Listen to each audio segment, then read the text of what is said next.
Welcome everybody, I'm Brian Walsh, and in today's lesson we're going over chemical reactions. We're going to look at what a chemical reaction means, and we're also going to go over how to balance a chemical reaction. This is what a generic chemical equation might look like. Now I've used letters in place of actual elements or compounds, and I gave them each a different color sort of to emphasize that these are all different substances. So what this chemical reaction shows, it shows us A plus B reacts to form C plus D. Another way to read this would be substance A reacts with substance B to form substance C and substance D. When talking about chemical reactions, there are certain terms that you need to be familiar with. For example, all substances that are to the left of the reaction arrow are called reactants. So substance A is a reactant and substance B is a reactant. All substances that are to the right of the reaction arrow are called products. So substance C is a product and substance D is a product. You're going to get word problems where they don't give you the chemical equation. They're going to expect you to figure it out from the problem itself. These are a few key words that you can look for to help you figure out how to write your equation. For example, if the problem says that something reacts with something else or something mixes with something else, that's a clue that it's going to be that those things are going to be reactants. If the problem says to form something or to produce something, or they might say that something is formed or something is produced, when you see these, that tells you that those substances are your products. Now let's talk about what the coefficients in a chemical reaction mean. We can see that we have a coefficient in front of the B and a coefficient in front of the C, but no coefficient in front of the A and no coefficient in front of the D. When you see a substance like A or D that has no coefficient in front of it, what that means is that there's an invisible 1 here. So what this reaction tells us, it tells us that 1 mole of substance A reacts with 2 moles of substance B to form 3 moles of substance C and 1 mole of substance D. Remember that you'll never actually see 1s written in here, but it's important to know that when you see a substance with no coefficient in front of it, it means that there's just one of them. When balancing a chemical reaction, the reactants must have the same number of moles of each element as the products. Remember that the reactants are the substances on the left side of the arrow, and the products are the substances on the right side of the arrow. So in this case, our reactants are magnesium and oxygen, and our products are magnesium oxide. So we could read this reaction as solid magnesium reacts with gaseous O2 to form solid magnesium oxide. These are the letters that you see in the parentheses are called states of matter or phases of matter. And what this tells us that magnesium is a solid. The G tells us that this O2 is a gas. And this S tells us that magnesium oxide is also a solid. And if we look at this subscript 2 here on the oxygen, this 2 tells us that we have 2 atoms of oxygen that are bound together. So this is an oxygen molecule with 2 atoms of oxygen.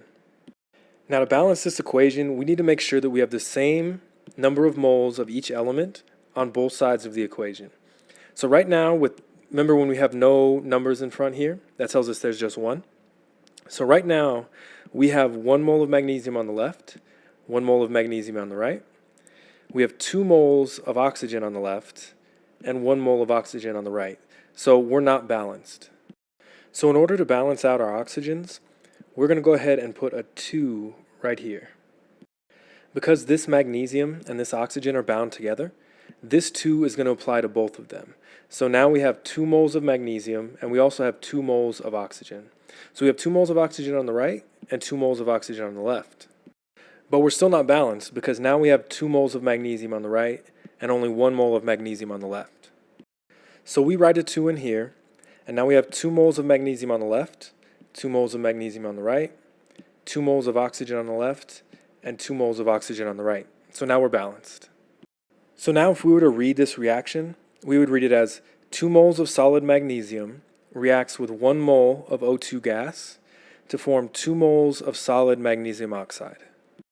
One of the most important things that the balanced equation tells us is it tells us the molar ratio of one substance to another in a reaction. For example, let's look at the equation, the reaction that we just balanced. What this tells us is that For every 2 moles of magnesium that react, 1 mole of oxygen also reacts. And for every 2 moles of magnesium that react, 2 moles of magnesium oxide are formed.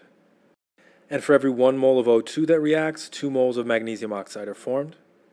So we can see that this gives us a ratio of moles of one substance to moles of a different substance.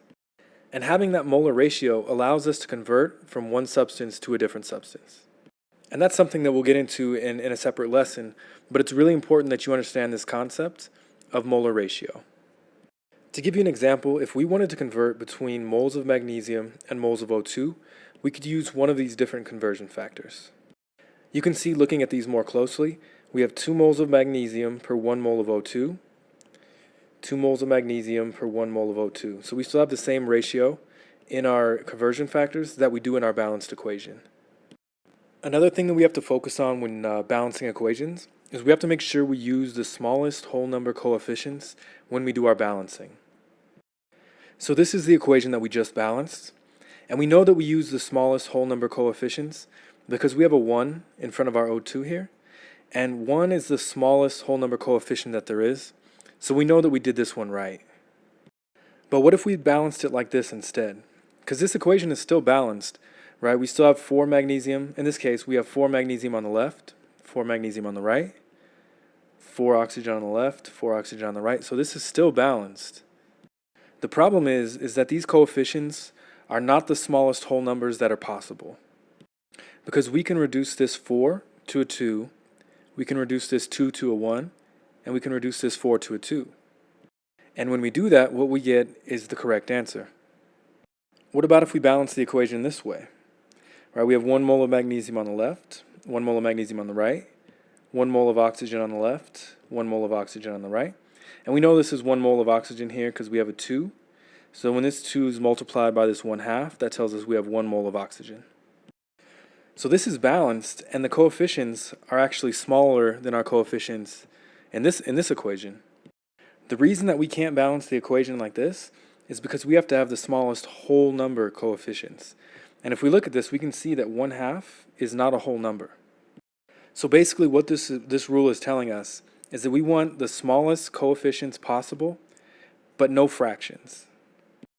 Let's go ahead and try a practice problem. So this problem says, when solutions of calcium chloride and sodium phosphate are mixed, solid calcium phosphate forms and sodium chloride remains in solution. Write the balanced equation for this reaction. So the first thing we're going to do is look for some key words to help us figure out how to write this. So they told us that calcium chloride and sodium phosphate are mixed. And remember that mixed is one of our key words, and that tells us that this sodium phosphate and this calcium chloride are going to be our reactants. It also says that solid calcium phosphate forms and NaCl remains in solution.